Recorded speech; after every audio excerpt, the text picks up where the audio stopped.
Two men. Two lies. Same silence right before they tell them. On the left, a father who already lost one daughter, about to make sure the world never finds out what he did to save the one he has left. On the right, a husband who told his family for 5 seasons that this was all for them. And then, once it stopped mattering, told them the truth in 1 sentence. Both moments are the point of no return. Both men knew exactly what they were doing. So here's the question that's going to sit with you for the next 5 minutes. What does a man tell himself when love becomes the justification for everything? Neither of these men started as villains. They started as broken men, and we mistake the break for the villain origin. It isn't. It's the setup. Joel doesn't become protective because he loves Ellie.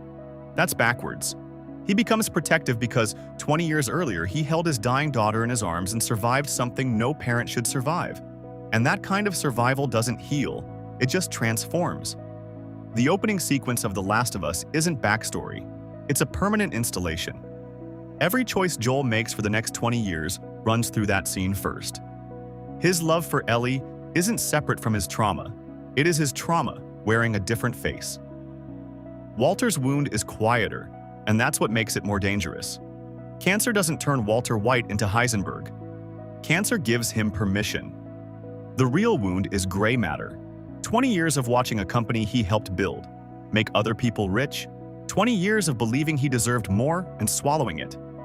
Season 1 plants that resentment in a single conversation. The finale pays it off in a single confession. The cancer was never the cause. It was the excuse he'd been waiting for since 1996.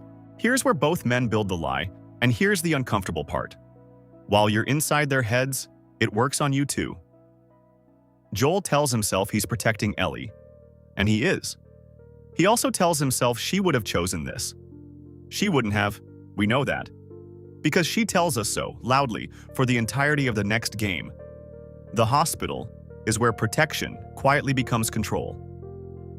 Joel isn't just saving a life in that scene, he's making a decision for another human being about the meaning of her own death without asking her.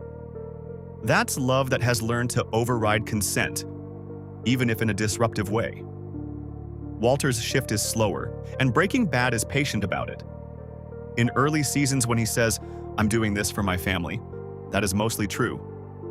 But somewhere around the midpoint, watch the language stay exactly the same while the motive underneath it rots.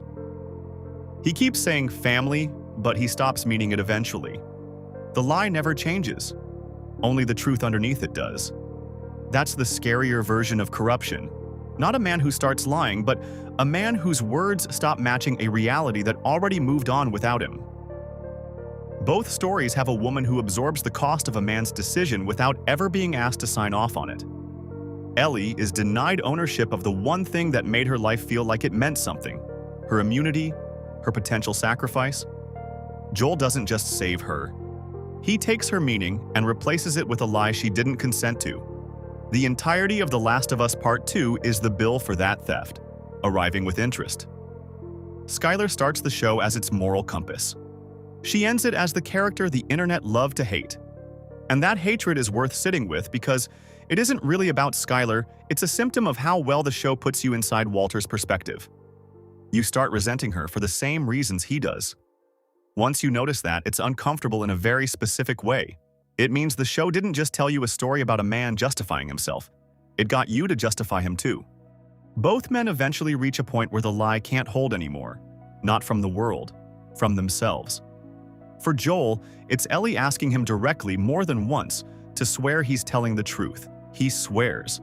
And that single word might be the most morally complex moment gaming has ever produced, because it isn't a man fooling himself.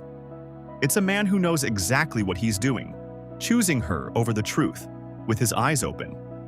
For Walter, it's the confession to Skyler, the only fully honest sentence he says in 5 seasons. It's devastating precisely because it's true, and it's human precisely because it only comes out once the lie has stopped being useful to him. He doesn't confess because he's grown. He confesses because there's nothing left to protect.